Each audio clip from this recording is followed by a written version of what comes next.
Good morning, ladies and gentlemen. My name is Adele de la Rey. I'm the Group Marketing Manager for Restonic, and thank you so much for joining us today. Today we will be discussing the very critical issue around inadequate or poor sleep in the corporate environment and how this affects our bottom line. Let's welcome Dr. Alison Bentley on stage. Thank you so much. Thank you. Thank you, Adele.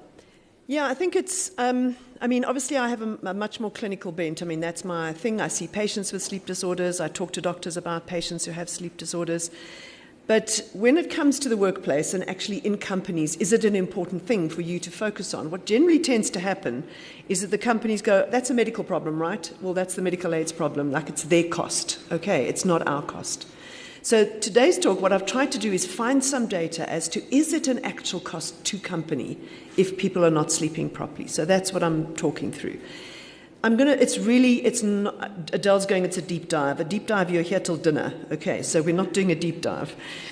We're just looking at some data so that we can go, oh my goodness, it's a thing, right? We really should look into this and we really should take it seriously. That's really what we're looking at. So if we look at the causes of daytime fatigue and sleepiness, what are we looking at from a sleep perspective? Now, it's really important to understand pretty much every medical disorder has fatigue as a symptom, every single one of them, right? So we're not talking about them. We're not talking about anemia and heart failure and all of that kind of stuff. We're talking just about sleep-related causes of fatigue. Okay, so firstly, you can either get not enough sleep or the sleep that you get can be rubbish. That is basically how sleep disorders work, okay? It's really quite simple. So if you don't get enough sleep, sleep deprivation, so that is if you voluntarily reduce the amount of sleep that you have, or it's involuntarily forced upon you. So for example, shift works. So if your shift starts at 7 o'clock in the morning, do we understand what our staff have to go through to get there by 7 in the morning? Like, what time do they need to wake up? How does their transport work? All of those kinds of, the kind of bits and pieces that come before the actual shift. So do we understand that? What time are they getting up? What time do they get home? How much time do they actually have for sleep, even in the best kind of scenarios? So insomnia, so sleep deprivation would include things like environmental kind of problems, so noise, temperature. If you live near a kind of taxi rank, good luck with sleeping late in the morning. If you have young children, they're likely to interrupt your sleep. We need to consider all of our staff have these problems, right? But they're not little robots. They actually are people, and they have the same kind of problems. The biggest problem, of course, for us as doctors is insomnia. And this is a situation where even if you have 8 hours to sleep, you cannot get the 8 hours that you require. You get less than that, and you're aware the whole day that you have had less sleep than you actually need. So the fatigue comes from you trying really hard to get that sleep, but you just can't get it. So that's obviously a clinical kind of problem. The poor quality sleep is actually more of a problem, in fact. So people know if they haven't had enough sleep. Like, you just know, right? You've gone to bed here, you've struggled to fall asleep, you've woken up in the middle of the night, you haven't had enough sleep. The bigger problem that we find in medicine is people understanding that they should wake up refreshed in the morning. Okay, if you've had 7 hours, 8 hours of sleep, which is the average, you should wake up feeling great. And if you don't feel great, then that is a sleep problem and you need to do something about it. What tends to happen, and we've all done it, what tends to happen is we wake up feeling tired and we go, it's a tough week. This has happened. I shouldn't have had those beers last night. You know what I'm saying? And we look for excuses all the time. And often it's only when it's gone on for like 2 or 3 years that people go, maybe it's a problem. Maybe I should see a doctor about it. If you go to a doctor and you say, I'm tired all the time, doctors go, right, anemia, heart, they do all of that kind of stuff. Sleep is really the last thing on the agenda, okay? And so those of us in the sleep business all have patients who have come way too late, in that we could have solved this problem long before. It's not too late to solve. They've just had 2 years of horrible life, and that wasn't necessary. So, and the big things there are obstructive sleep apnea, that's our big one, leg movements and aging, which is going to reduce the sleep that you have. We know, for example, that as you age, it's much harder to do shift work, okay, because you cannot adapt as easily to the different shifts. So, and if we look at the numbers that we're talking about here, so you might kind of say, well, sleep apnea, isn't that kind of not such a common thing? Well, the data in South Africa says for mild sleep apnea, and this is modeling data that was done on every country in the world, we're kind of in the top kind of 10, and this is not a top 10 you want to be in. So we're in kind of the top 10, and it looks at, if you look at people who have any kind of level of sleep apnea, so that means that your throat closes more than 5 times an hour, okay, per night. It goes up to 60, 70. I think our record is 125 per hour. So, the numbers get ridiculous. But more than 5, in South African working population, so between the ages of 39 and 69, 41% of people have this problem, okay? 41% of people. So what that does is every time your throat closes and you have to wake up, you're waking up from sleep. Okay, so if you think about 30 apneas per hour, which would be severe, 7 hours of sleep, that's 210 times you got woken up every single night. Okay, you're going to be tired, you're going to be fatigued, you're going to want to fall asleep during the day, right? Leg movements, it's about 10%, that's in addition, right? So not the same people, that's in addition. And you really start looking at a point where you've got 50% of your workforce is likely to have a problem with sleep of some sort. Either they have an environmental problem, they're voluntarily depriving themselves of sleep, they have insomnia. Sorry, insomnia is another 10%. So you kind of put all of that together, those are big numbers of people who have problems. So before we go into the problems, what actually is sleep for? So, this is the question I'm asked, like, so why do we sleep? And the flippant answer is to go, so you don't feel sleepy the next day, right? But that is the truth. I mean, that's what it's for. We need to think of our bodies like credit cards, that when we wake up in the morning, we start spending on this credit card. And when you get to the end of the day, you have to pay it off. You have to pay it off, and you have to start the next day with no sleep debt. Not like your usual credit cards, like the minimum, not that one, right? You have to pay it off, you have to wake up 0 sleep debt so that you can start spending again. If you don't sleep well, you start with a debt, okay? And you also start, and I always kind of talk about you're servicing the car, like this car. That's what sleep does, it services this car. So there's a physical restoration that happens. As an adult, all the growth hormone you produce during the day is produced in the first hour of sleep.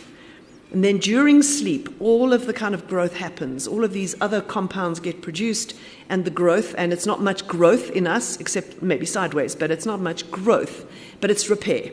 Okay, so it's repair, and the older you get, the more repair you need. Okay, the more activity you do, the more repair you need. It's about memory and creativity. I mean, that brings in what dreams are all about. But we know that part of our memory is we take something in during the day when we're awake. At night it gets hardwired, or during sleep it gets hardwired so that we can remember it the next day. So if you don't sleep well, your memory goes. I mean, how many people do you know who have insomnia, who say, my memory's shot and I can't remember things? Your memory goes. And it's scary, right? Because we're all looking at that dementia thing over there, right? And we don't want that. So we kind of go, am I going to get dementia? Well, yeah, the risk of getting dementia if you have insomnia is higher. There's no question, right? So there's servicing the body, but it's also about the brain. The brain needs waste products taken out. The brain works constantly when you're awake, constantly, and at night. It doesn't shut down by any means, but it disconnects from the body. The body kind of lies there in bed and does its thing, and the brain goes, right, now I can fix everything. Okay, fix things, sort out memories, memory banks, do what I need to do. I mean, there's data that says that the nerve cells actually separate during sleep so they can be flushed, so that all the waste products can be flushed out. So really important to sleep, okay? So if you don't sleep completely, then there are consequences to that, okay? And the kind of consequences are, firstly, long before you fall asleep during the day, is you get brain fog.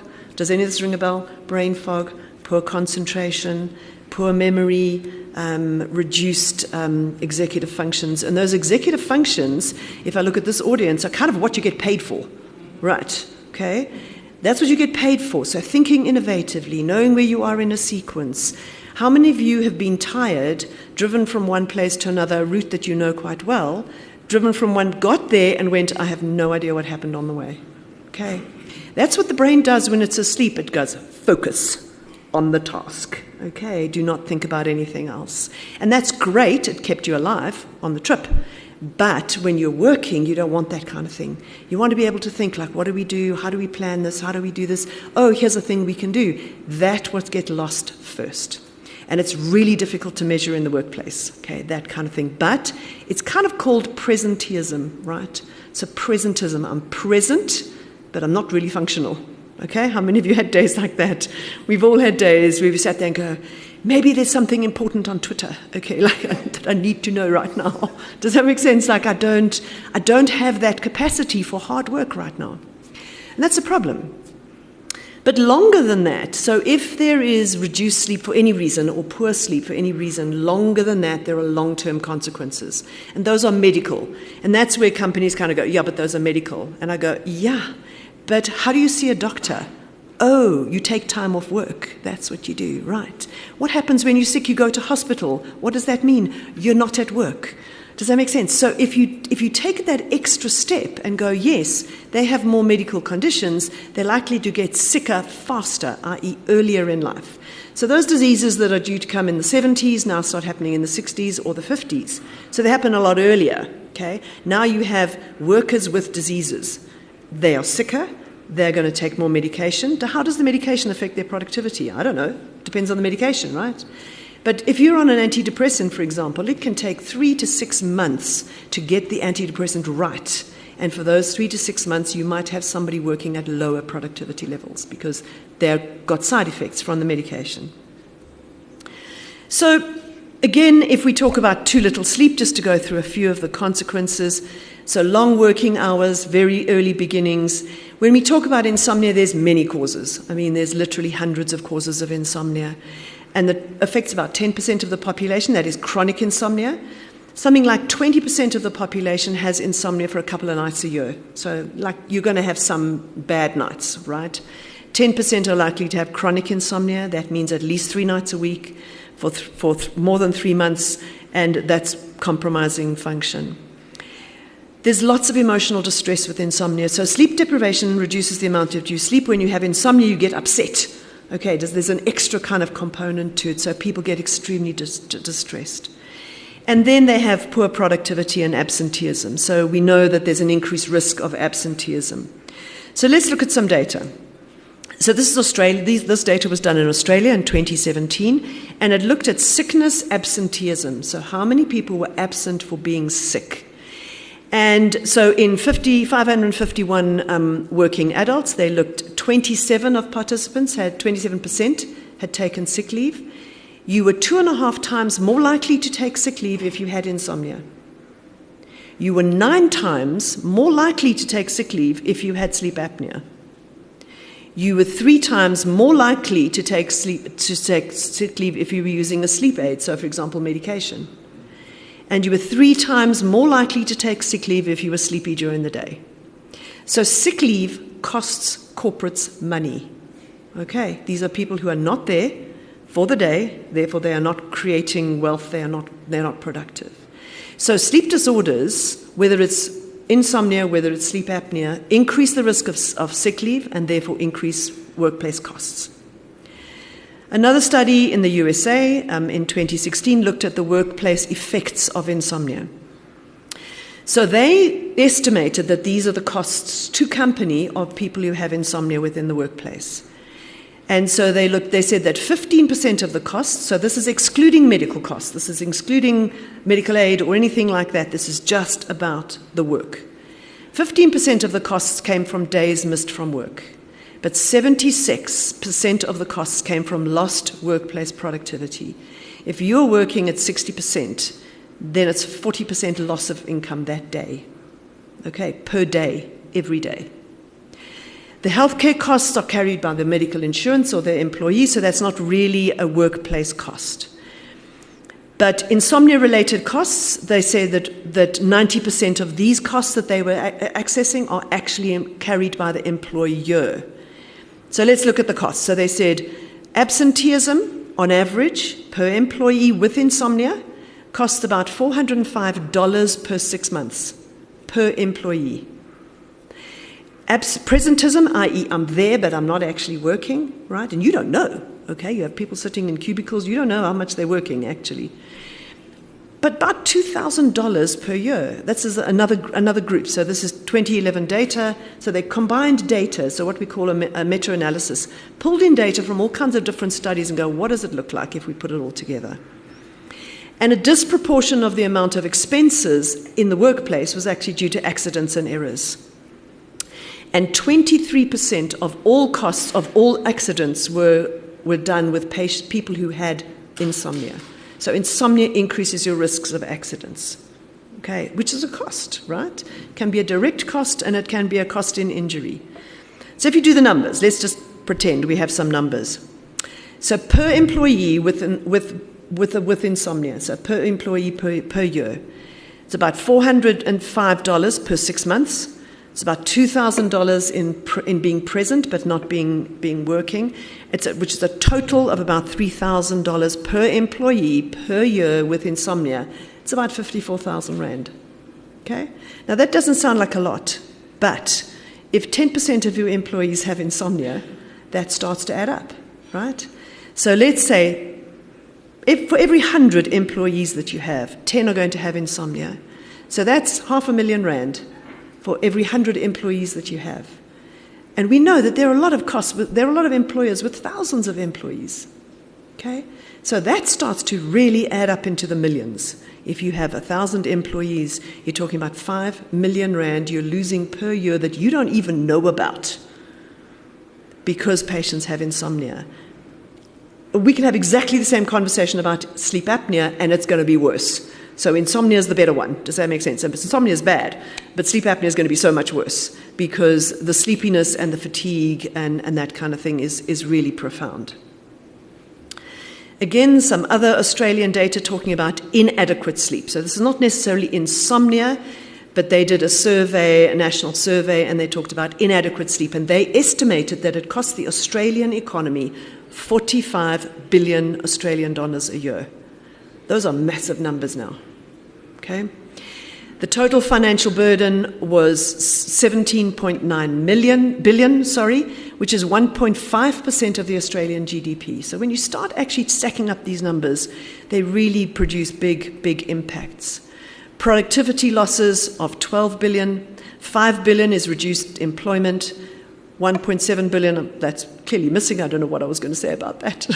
For absenteeism, 1.7 billion in absenteeism, 4.6 billion in presenteeism, I'm there but I'm not there, and then non-medical accidents, 2.5 billion. These are big numbers, right?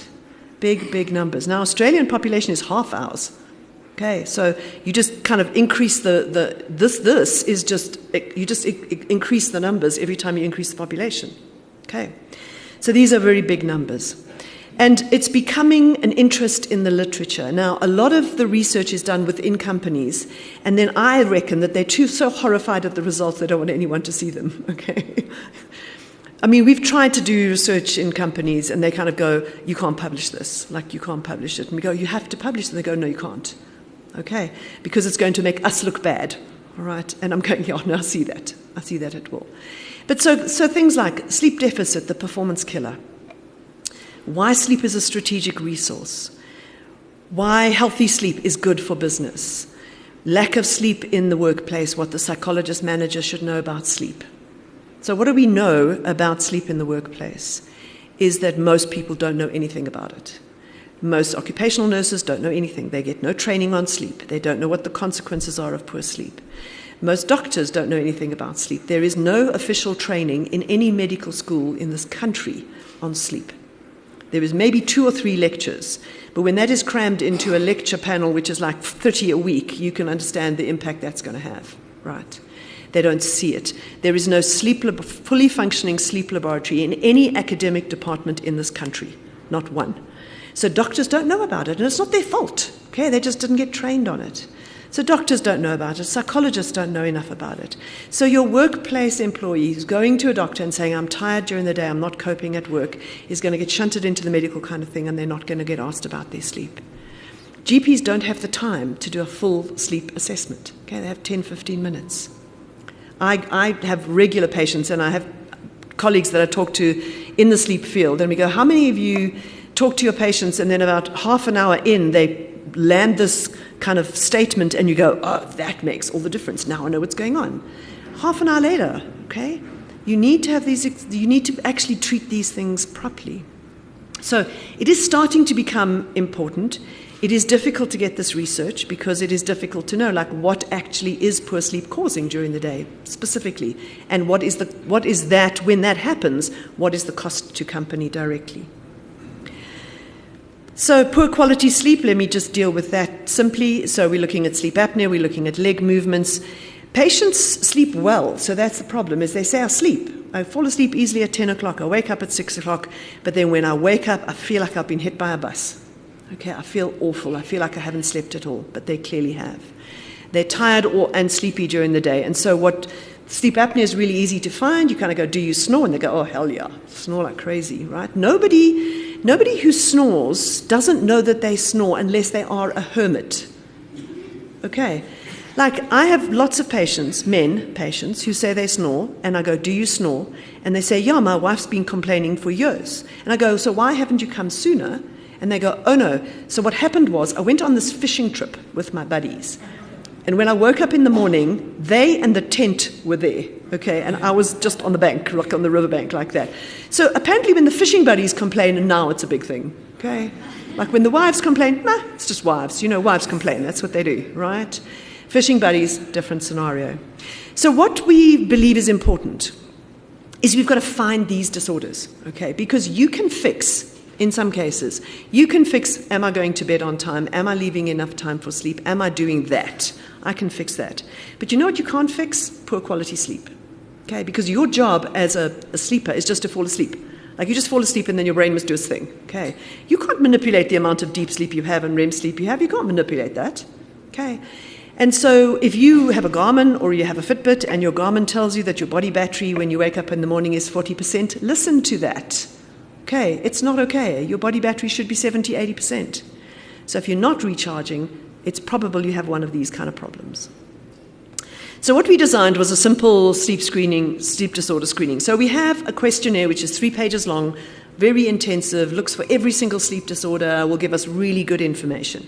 So I said to Adele last year, or the year before, I said, you know what, Adele, let's run this through your company. Like, I feel, as Restonic, if you're going to be interested in sleep, you should be interested in your people's sleep. Okay? Your employee sleep. Let's do this questionnaire. And she took one look at the questionnaire and she went, no. And I went, no. Why? She said, they're not going to understand this. Like, it's too difficult. So I said, well, how many questions do you think we can have? And she went, 7. So I went, okay, you're on, 7 questions. So we have 7 questions. Okay. And so these are our 7 questions. How many hours of sleep per night do you usually get? Do you usually feel well rested when you wake up in the morning? Does daytime sleepiness or fatigue interfere with your daytime functions? Do you snore loudly and appear to stop breathing? Do you get an urge to move your legs with an uncomfortable feeling in the evening before going to sleep? Do you have difficulty in getting enough hours of sleep when you go to bed? And are you worried about your sleep? So they're quite simple, and people will go yes, no, right? It's just a yes, no kind of thing. So when we looked, and this data is not only Restonic, but it is Restonic data, and it's other data that has come through since then. These are the kind of numbers we get. Right, so average duration of sleep, 7 hours, that's normal, okay? It's not normal, it's average, sorry. Do you usually feel well rested? 38% said no. Nearly 40% of the people said no, they don't feel well rested when they wake up in the morning, so they haven't recharged the battery. Does daytime sleepiness or fatigue interfere with your daytime function? 45%. That means they're not productive, right? And it's not their fault because they're tired. 45%. What about snoring loudly? 21%. That's about the predicted, so that's not unexpected. Okay? How many of you have an urge to move your legs with uncomfortable feeling? That's restless leg syndrome. It's another sleep disorder, 37%. Do you have difficulty in getting enough hours of sleep when you go to bed? 45%. So that's either patients with insomnia or it's patients whose sleep time is restricted for other factors. Okay, so the very early shift or the very late shift that they can't get enough sleep in there, and that's not their fault necessarily. And are you worried about your sleep? 37% said they're worried about their sleep. Those are huge numbers. They're, by the way, much bigger numbers than Australia. Okay, they're huge numbers, right? So how should we react to this, or how should a company react to this? Firstly, recognize that the way that your employees sleep may be important for your bottom line. It is affecting the money that you make. Secondly, screen for sleep disorders. It's really, really simple. Adele's going to tell you how simple it is because she's going to do it on you. Okay? Screen for that. It's online. They can just screen themselves quietly without you knowing about it. But if they do have a problem, they can get it fixed, and then your bottom line improves.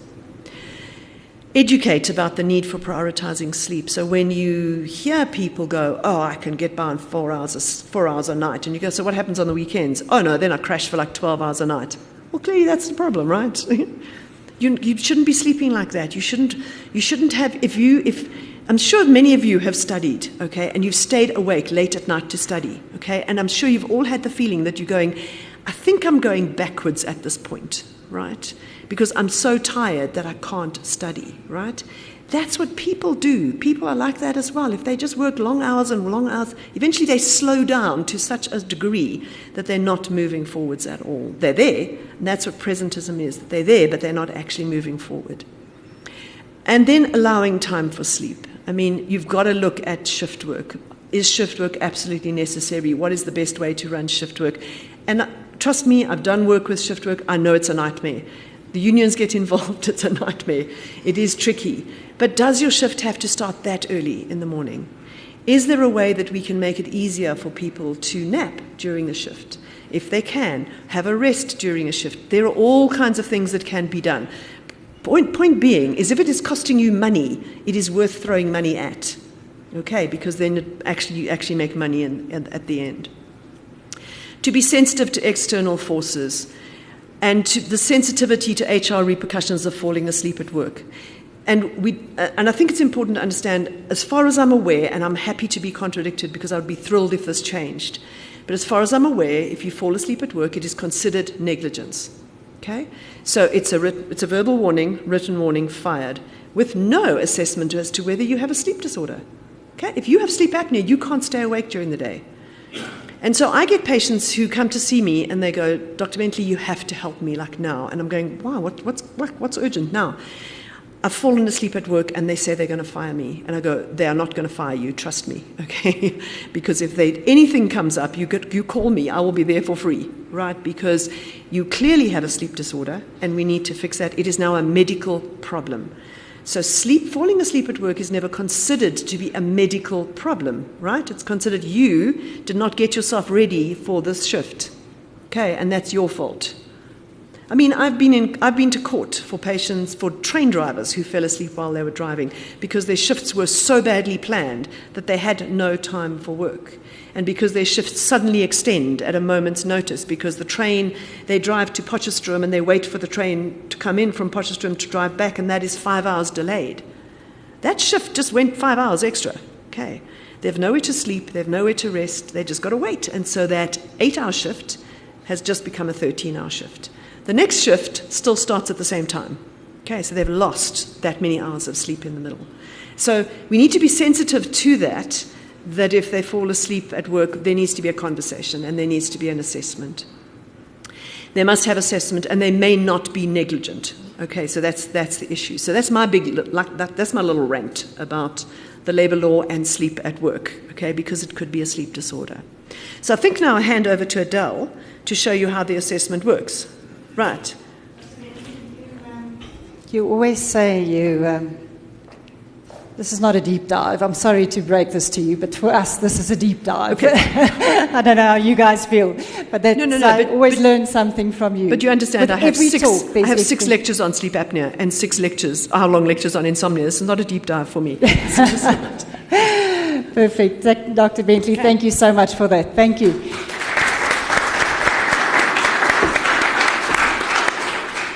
So as you can see from there, we've got a lot of data on Australia, we've got a lot of data on the US, but we don't have any data on South Africa. So can we play a game, ladies and gentlemen? Are you all up to be my guinea pig today? Yes, some of you are like nervous, not sure. You are? Cool, great. At the back of your name card, there's a QR code. Please do me a favor, scan that QR code, but just scan it. So please work with me on this. I need you guys just to follow what I do. Don't go ahead. You're gonna get into, please, you're laughing already. You're gonna get into the sleep survey. Please stop right there. Don't answer the questions. Don't answer the questions. Dane, don't answer the questions. Please. Great. Can we throw it on this screen as well? Thank you. Perfect. Okay. So everybody on. Can you see the first question? So how we're going to do this is I'm going to read out the first question. You're going to answer the question, and then you're going to see how it actually tracks on the program itself. So guys, the first question only. How many hours of sleep per night do you usually get? So tell me when you're all done. All done. Kubi? I get 9 hours. No. How are we doing? Kelly, how are we doing? Good. Are we all, everybody voted? Dr. Bentley, what does that look like? Yeah, please. What do you think about that? Oh, there was one extra one. What do we think about that? So the data would say that only 5% of the population need less than 6 hours. So if 20% is high for less than 6 hours. That's what I'm saying. And yeah, it's not going down. I think it should be going down. But I mean, and I think the important thing is 7 to 8 hours is the average. It's not the normal. So a lot of people. So I'm not fussed that people get less than 7 hours because that can be normal for a lot of people. Okay, so you're not. I'm not too fussed. The 21%. I'm fussed about them. Let's go to the next question. Perfect. The next one. Do you usually feel well rested when you wake up in the morning?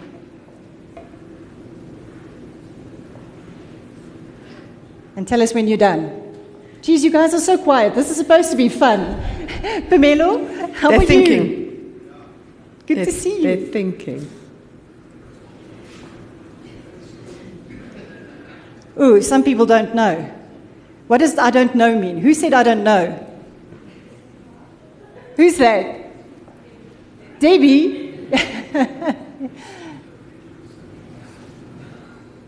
Are we all done?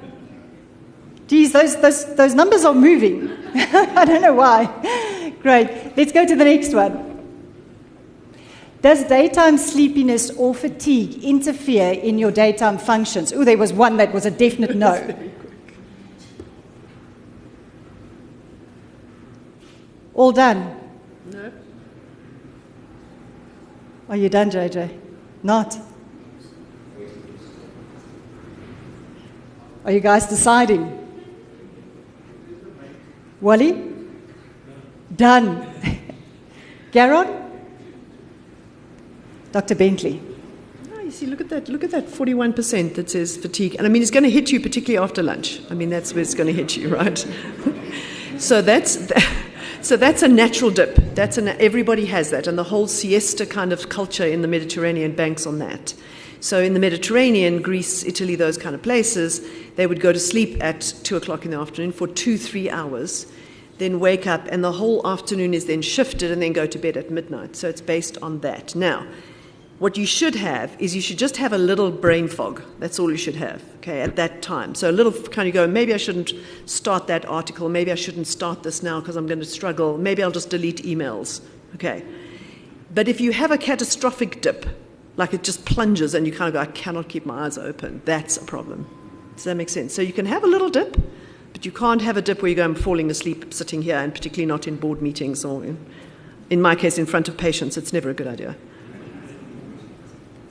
Case, do you want to ask a question? Sorry.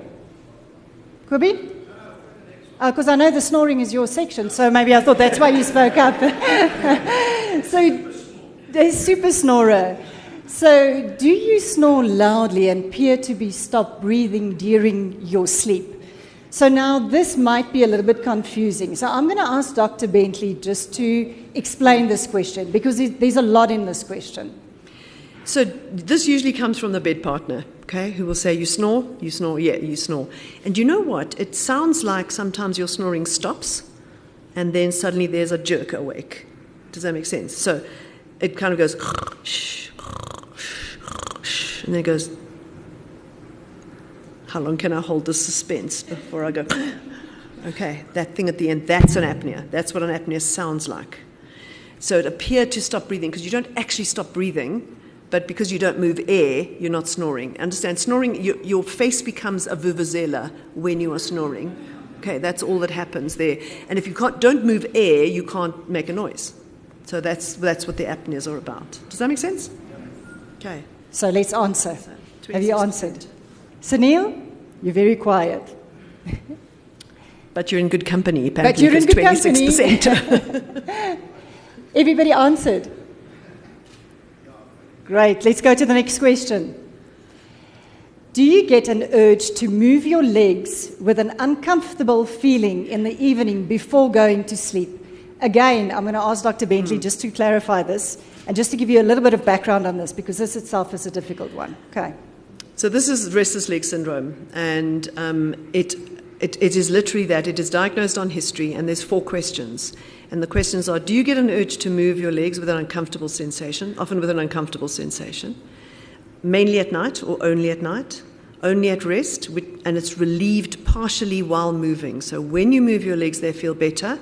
But obviously when you stop, you're back at rest again. And so you do this move, rest, move, rest, move, rest thing. And it's really hard to fall asleep when you're trying to move your legs at the same time. Okay.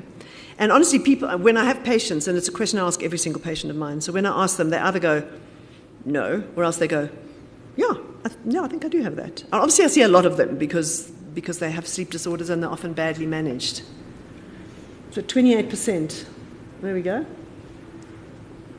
Yeah. How does those figures look? 27? It's a thing. People think restless legs is not a thing. It's a thing. I must tell you, I never knew about that. No, well, I don't have it. But again, I sleep alone, so I wouldn't know again.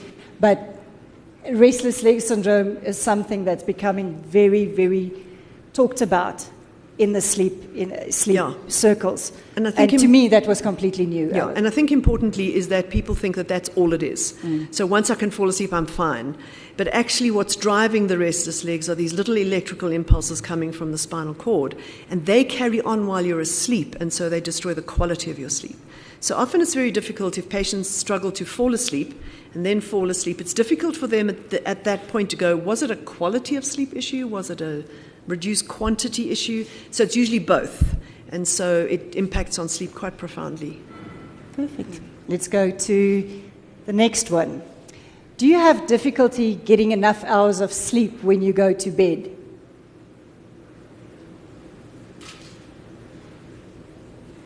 Sure.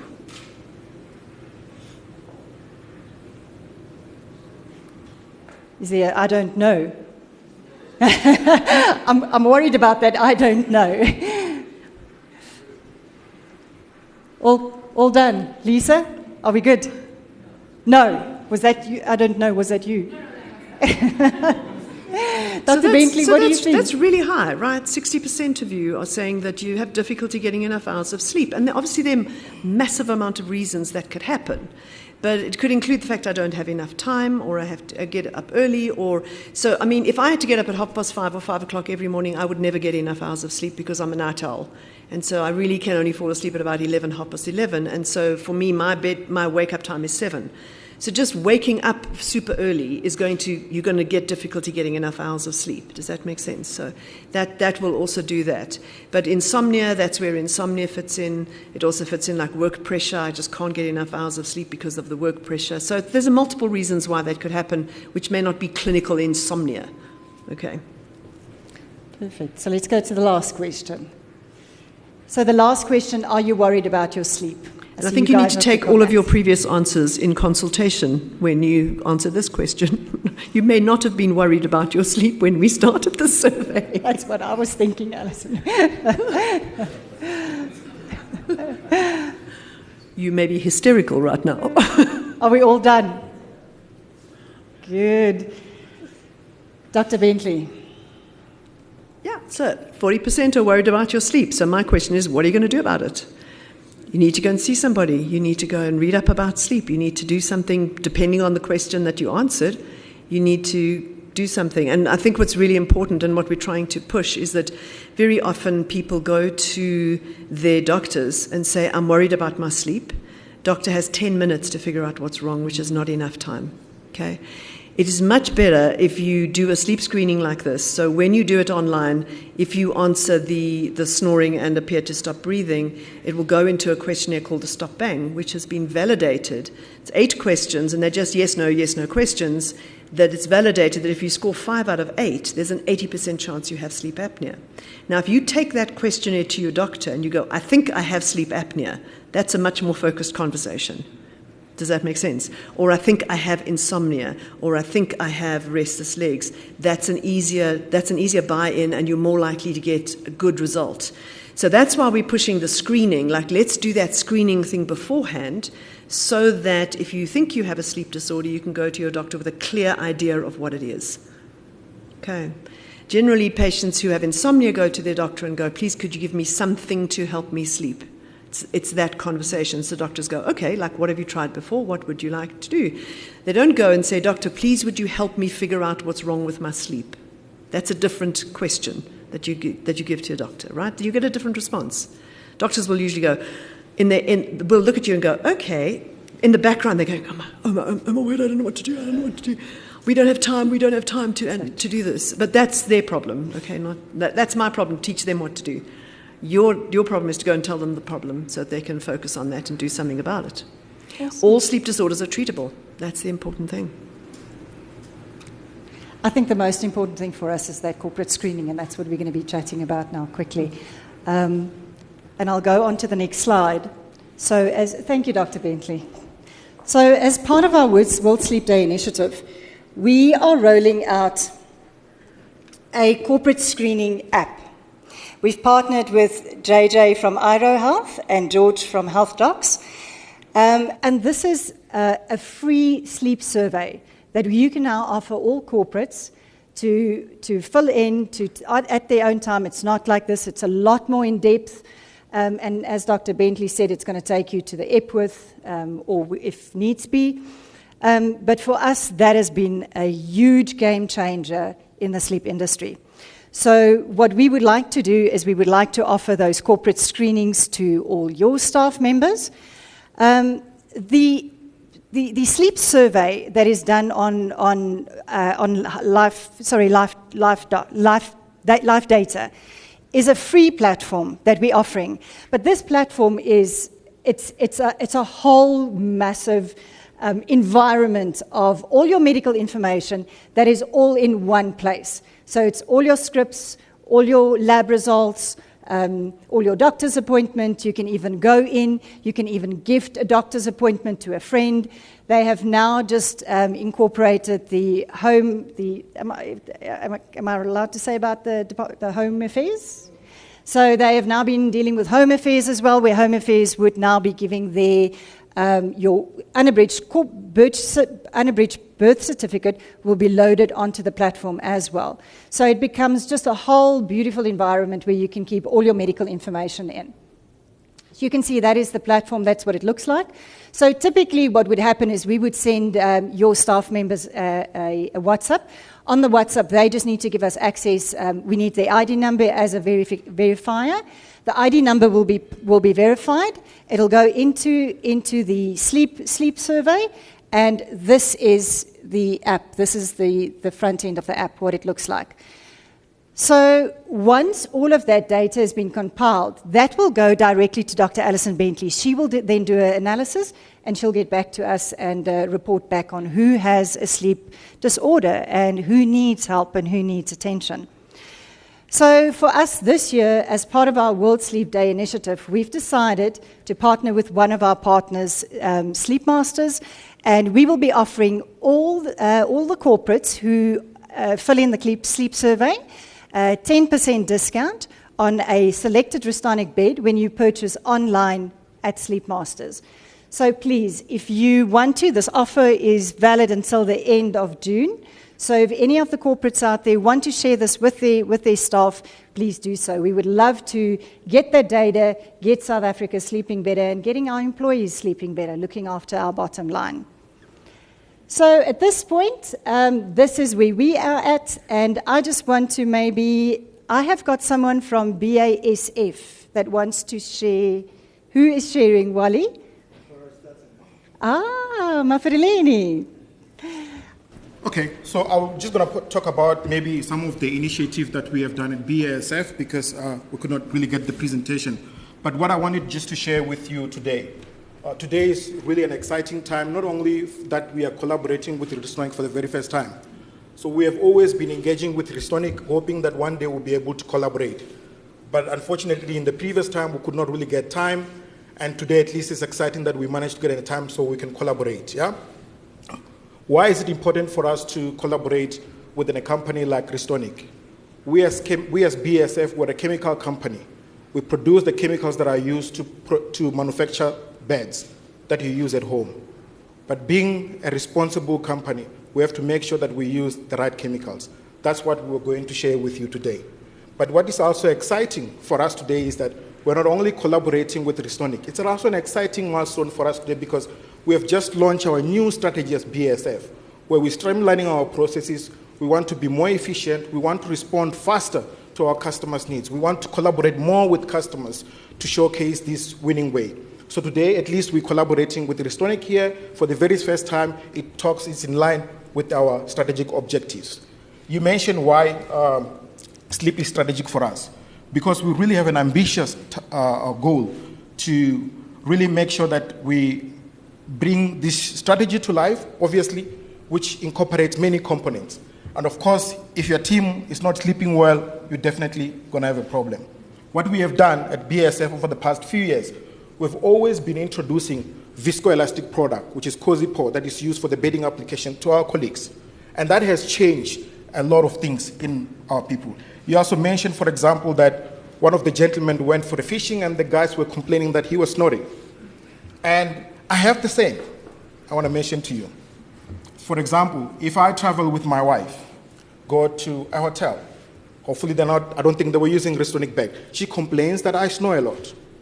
But when I'm at home, it's different because of the education that I received from BASF about sleep over the past few years, where I use a COSIPO bed, which improves the comfort, it enhances the comfort. She said, I don't snore when I'm at home, but when I travel, when I use different product, I snore.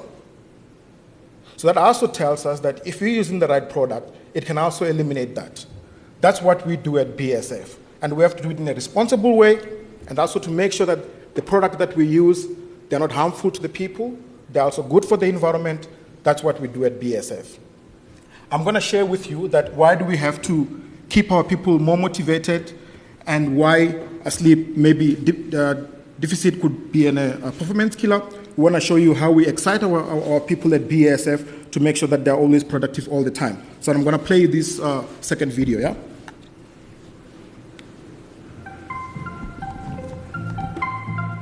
Hello everyone. Just a few days ago, the Performance Materials team here in Sub-Saharan Africa took some time out to reflect on the year thus far and more importantly, plan for the rest of the year and even the coming year, reiterating our clear focus on growth at our key customers in the region. During this time we spent together, we also thought it right to inspire one another by recognizing and celebrating our failures, small, big successes, but more importantly, our significant milestones. The greatest strength of any leader is in his people, and I'm pleased to have a vibrant, diverse, dynamic, and passionate team. It would definitely be a crime if we don't showcase the team. See for yourselves what we got up to in the last few days. One of my core strengths is ideation. And PM offers you the opportunity to bring your ideas to life. The value that PM looks for to give the customer. They don't just sell the product, they make sure that they see how it works and to make sure the customer gets value from the product. At PM, everything is detailed, and there are opportunities. If I think of what is keeping at PM, I may say the teamwork, the friendships, the close relationships that we actually have in PM. I'm in a good space and I'm looking forward to grow the team and do more sales. Thanks to the organization of all of you. It's flawless, it's pristine. We combined fun, leisure, but also professionalism all together here. We are on the right track. Quite honestly, I'm not at all concerned because I've seen here, I encountered here a very well functioning team, a seamless machine from my point of view, where you have a lot of experience, young spirit combined together. This is exactly how it should be. Yeah, the elder one give their experience and groom the younger ones, and the younger ones push the elder ones. Again, I will do the utmost to accompany you and to support you on this road. But let's be very, very positive. We have all reason for it because we are doing the right things and we are pushing the right button. So again, a big thank you for hosting me and for welcoming me this warmly as well. And hopefully I can be back pretty soon. It'd be great. Thank you.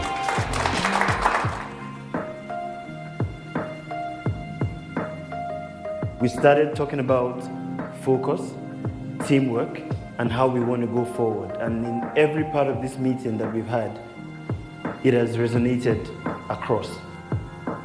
It is not trivial, and I keep saying this because you don't get this in every team.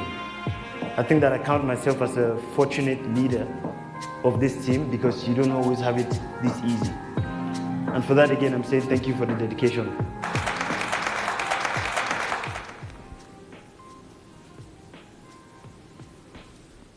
After this video, you will agree with me that why sleep is good for business. Because to keep this team motivated and agile, they need to sleep well. It is important for us in our corporate world to make sure that we continue to educate our colleagues, our family members as well. So that's why it was important that over the years we have been educating the people and hearing from the colleagues at work as well with the product that are produced by Vitafoam, there by Michael as well, that people have been telling us good things, that there is a difference if you use the right product. Just day before yesterday, we were fortunate to have Restonic in our office, Dale and Adele, where we were continuing to educate our employees about the importance of sleep. And today we're going to go further by even doing the survey, which is something that we have not done in the past. That shows our commitment that we want to continue to support our employees so that they remain motivated, agile, and creative. And that's what we want to continue to do together with the partners like Restonic and Vitafoam. That's all from BASF. Thank you, Mafirleni. It was lovely to be there yesterday. We had so much fun with you guys yesterday. Thank you so much, Wally. Absolutely. And I think, as you guys can see, it is so important for us as corporates to come together, to work together to create a healthy workforce that sleeps well. Because I think after today's talk, you all understand that sleep affects our bottom line. I have Francois, my CFO, at the back. He's been giving us thumbs up, and I saw he's been thinking about that. So, Francois, for us as a company, we would like to make sure that we get our staff to sleep well, because I know at the end of the day, you are the one that has to report on the figures, and we want to work closely with all our departments to make sure that we can get all our departments within the company to sleep well. So just from our side, thank you so much for being here. Thank you for making time out of your day to join it with us and be here with us. Some of you came from Cape Town. Thank you so much, George. It's lovely to have you here. I just want to open the floor for any questions and answers, because I do believe that this is only a start for us. We need to take this further into all our companies. So please, any questions and answers? Dr. Bentley, I'm going to let you answer the sleep questions. I'm not going to answer a question. What I'm going to put to you, sir, is does your wife work? Yes. Okay, so how do you think your snoring affects her working? Because she can't get good. Well, exactly. So the point about the snoring and the sleep apnea thing is it's really important that there are two people involved in that problem. Okay, yes, your quality of sleep may be terrible, but your wife, who may be the major breadwinner in some families, is also troubled because she's not getting enough sleep because of the snoring. So I'm sorry to put you on the spot. I didn't mean to put you on the spot, but I just wanted to just bring forward that sense that you have two people who have a sleep problem in a snoring kind of, I want to call it a snoring relationship. Sometimes it is a snoring relationship. Dysfunctional. But it is something that we don't realize. We don't realize that it does affect our partners. So anybody else there? Any questions? Wally.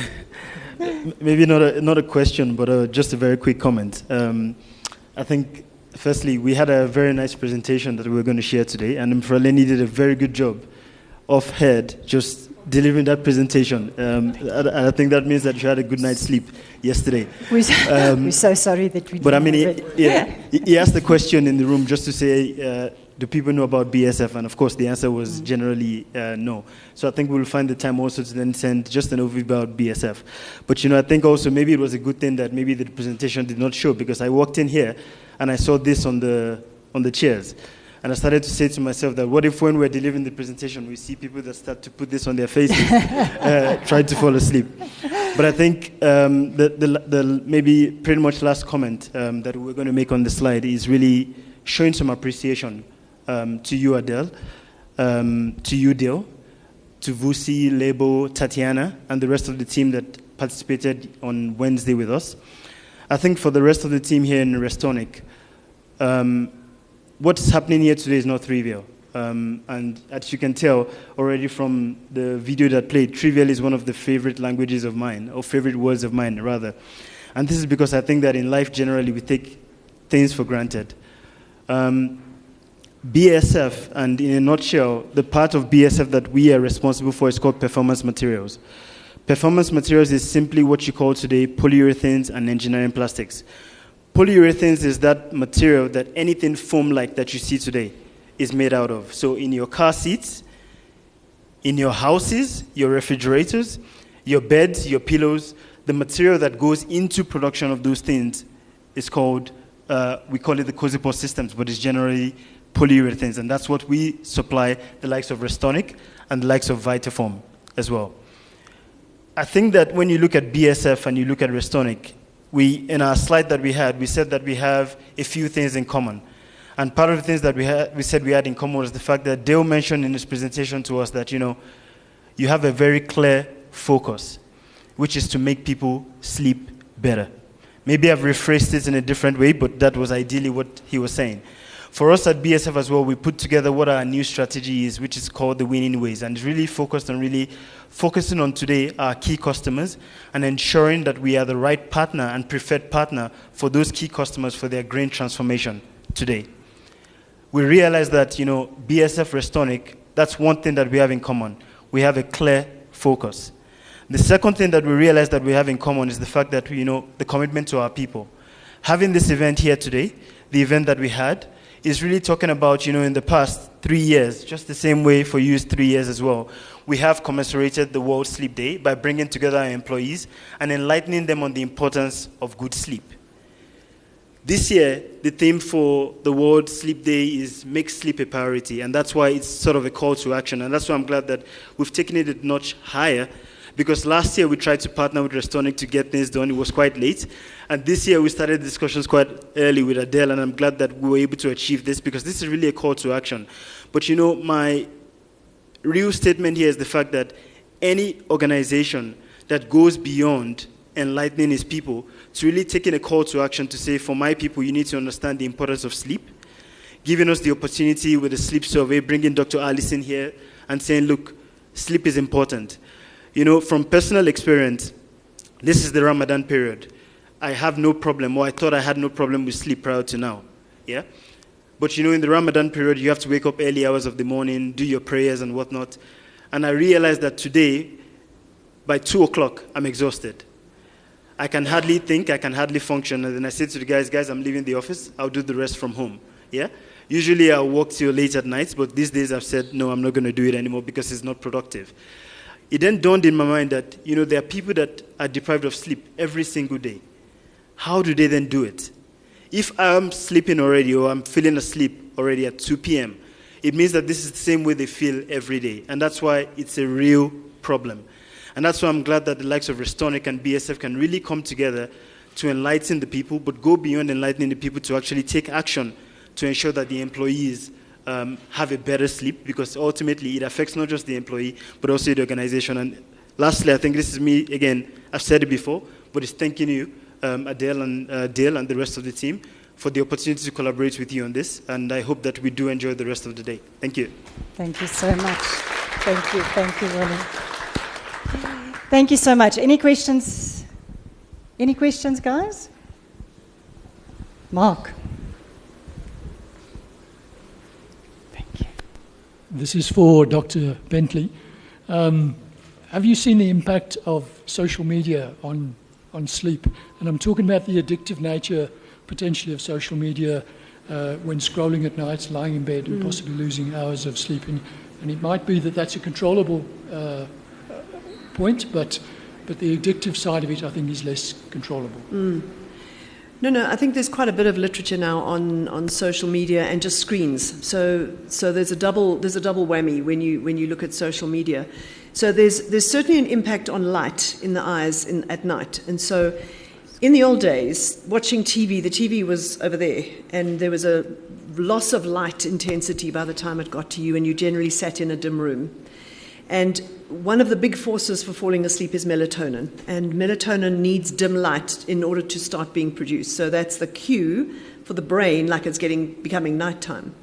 But what we've done over the last couple of years is we've changed that. So it's not nighttime anymore because we have a lot more light. We're exposed to a lot more light, and particularly our screens have become here, so they're much closer to our face. And what happens is that if it and I can't tell you what that level of light is like exactly, because it'll be different for different people, but if you have too much light, then melatonin doesn't get produced. Okay, and if the first dark that you have is when you switch your lights off to go to sleep, then melatonin starts to be produced, and guess what? You only feel sleepy an hour and a half later. So there's an hour and a half delay between when melatonin starts to be produced and when you feel sleepy from the melatonin. And so we do find that it's causing a lot of insomnia, a lot of difficulty with people falling asleep, just the screens. But then if you add social media is designed to keep you watching. So you watch something and then you watch something else, and then we all end up going down those rabbit holes, and we go, how the hell did we end up watching a bunny doing something, whatever. And that's because you started watching something else and you just kind of went on. And every little video that you watch gives you a little hit of dopamine. Okay, and that's the reward hormone, and you kind of go, oh, that was great, and oh, I'll watch another one, and oh, I'll watch another one. Well, dopamine's supposed to drop before you fall asleep, firstly. So if you keep your dopamine high, you're not going to fall asleep. But it is that rabbit hole thing that you kind of go, I'm only doing 15 minutes, all right? I just heard George going, 15 minutes, yeah. So I'm only going to do 15 minutes, and then by the time you think about it, it's half an hour, 3/4 of an hour have gone because of that addictive thing. So that addictive thing is that little dopamine hit that you get. And so if you double those, so if you have screens and you have social media, well, then sleep onset gets delayed quite significantly. Social media, I want to say never, but it's probably not never, but never puts you to sleep. It just doesn't, because of this hit that you get, and it keeps you awake and you just keep moving on. And then the light also prevents you falling asleep. So yeah, there's good data to say that both of those are problematic. If you put them together, it's even worse. Thank you, Dr. Bentley. We've got another question, Dane. Dr. Bentley, while you're up there. So I normally go to sleep fairly early, by like 9, wake up early for gym or something. And what I just found out, so last night I watched soccer until about 12 o'clock and woke up quite tired. So I want to know, can you catch that sleep up? Yeah, tonight, for instance. Yeah, you can catch it up. There's some discussion about whether you have to catch up hour for hour. Does that make sense? Like, you're 3 hours short. Yes. Do you have to catch up another 3 hours? Probably not, because the important sleep, so the deep sleep and the REM sleep, which are the important sleep, are about 20% of your sleep, okay, normally. But when you're sleep deprived, those numbers can go up to like 30%. And actually, the light sleep is not important. The deep sleep is. So it may be that because your sleep becomes more efficient, when you do that catch-up sleep, that you may not need hour for hour. What you can't do is sleep for 4 hours this night, 4 hours Monday, 4 hours Tuesday, 4 hours Wednesday, 4 hours Thursday, and you're now short of, 20 hours of sleep. You're short of 20 hours. There is not enough time on the weekends to catch that up. There just is not. And so that's more of a problem. So one night, yeah, you can catch up. But if it's 5 nights a week and you're expecting to catch up the other 2 nights, it's not going to happen. You're going to be still sleep deprived. You're going to feel better, But the problem with sleep is you actually don't know how sleepy you are, and that's been proved over and over again. And what's particularly problematic is in pilots. So they go to pilots and they go, how sleepy are you? And they give an assessment, and then they do an objective assessment, and they go, you're way off. Like you're much sleepier than you think you are. And so that's a problem. That perception of how sleepy you are is often off. Thank you. Dr. Bentley, I want you to just share with them, you always share the story with me, how we used to sleep. Oh, how we used to sleep. Share that story. Yeah. So for millennia, before we had lights, we would come home from work, which was in the fields or hunter-gathering or whatever that kind of thing was. And this is based on literature from England in the 1500s. And then we would come home, we would wash, we would obviously be very tired, we'd have a snack and we'd go to sleep, quite quickly. Because it was dark. Well, in England, at 7 o'clock, it's pretty much dark. So you would go to sleep, and they would sleep for a couple of hours, so 3-4 hours, and then everybody would wake up. And the community would be awake in the middle of the night. And so that comes from a lot of literature that says it's easier to conceive children at midnight. God hears prayers at midnight. And you hear all this midnight stuff, and you go, who the hell's awake at midnight, to do all of this stuff, right? Well, everybody was awake at midnight. And they would be awake, they'd light the fires, so there was light, they'd eat properly, they'd eat their main meal, and then go back to sleep at about 2 o'clock in the morning and sleep another couple of hours. And so that's called biphasic sleep. And we see it happening in elderly people, for example, that they go back to biphasic sleep. So they had biphasic sleep, so they slept a piece here, they slept a piece here, and they were awake in the middle. When we got control of light, so gas lights initially, coal lights, when we got control of light, what we did was we did this to sleep, and we pushed the two pieces together. And now we find if you extend your sleep, you'll sleep for a couple of hours and then wake up, right? And you may only be awake for 5-10 minutes, but your sleep literally cuts into two pieces if you extend your sleep too far. So that's how we used to sleep. This is how we sleep now, but it can happen can happen again if we don't watch it. So, and we've slept a lot longer like this than we have like this, by the way. This is a recent thing in human kind of history, anyway. Yes, ma'am. I just want to find out if I measure my sleep and I found that my deep sleep was like 2 hours. I'm not satisfied because it's like my brain didn't rest enough. So at which point should I be satisfied with my deep sleep? Because I'm thinking the deep sleep, it's the actual sleep that's making me rest. Yeah. So theoretically it is. So if you have a Fitbit or a Garmin, they will track light sleep, deep sleep, and REM sleep. So firstly, just to understand there's an error in deep sleep, and it's always kind of a bit wrong. It's a little bit wrong. And so we kind of look at 20% of your night should be deep sleep and 20% should be REM sleep. That's ideal. So firstly, if you're getting 15-16% of either of those, we'd go, that's probably okay. Problem is something like sleep apnea. So if you have, and I'm not saying you do, but if you have sleep apnea, so I'm just kind of using it as a point. If you have sleep apnea, it takes away your deep sleep. That's the first thing that it does. It keeps the REM sleep there, but often the REM sleep is trashed. And you look at, there's like 50 apneas in every hour of REM sleep. The oxygen is plummeting to 75%. And you're kind of going, like, the REM sleep is there, but how good could it actually be if it's being that disrupted? Does that make sense? So there is a sense of, yes, it might be 20%, but you might still feel tired. Look at the REM sleep. See what's happening in the REM sleep. Is your REM sleep also at 20%? Because that's also just as important for you to feel rested, is that both of them sit at 20%. Okay. But even if they do sit there at 20%, there may be something going on which is making them inefficient, so they can't do the job they're supposed to do. So that's also possible. Okay. Generally, we look at tracking. If it's anything like a Fitbit or Garmin, what's more important is like what's happening over time. So if you're getting 2% of deep sleep every night, that's a problem. If you get 2% one night, we go, what did you eat before you went to bed? How much wine did you have? That we start looking at that kind of stuff. So if it's just one night, we don't worry so much. But if it's every night, then we start to go, there's something going on. The majority of my patients track their sleep, and they come with all of this data. And they go, here's what's happening on my Fitbit, and why does my body battery only at 50%, and why is this? And I go, probably because you have a sleep disorder. Okay, so it's a good measure. Thank you, Dr. Bentley. We've got one more at the back here. Reggie? You had a question, right? Okay. There's another question here in front that you can't see. Do you want to go so long, Reggie? Sure.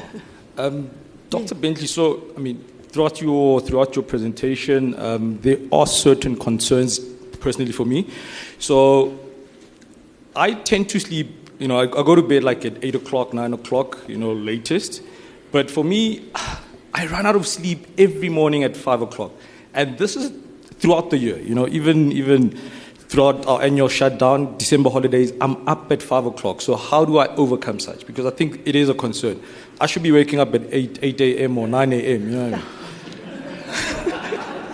So let me just preface that with a conversation that says, if you're going to sleep at 8 or 9 o'clock at night and you get up at 5, you're getting 8 to 9 hours of sleep, right? Which is normal. The last time you slept from 8 until 8, you were 3 years old. Okay. That would be very abnormal if you slept from 8 to 8, firstly.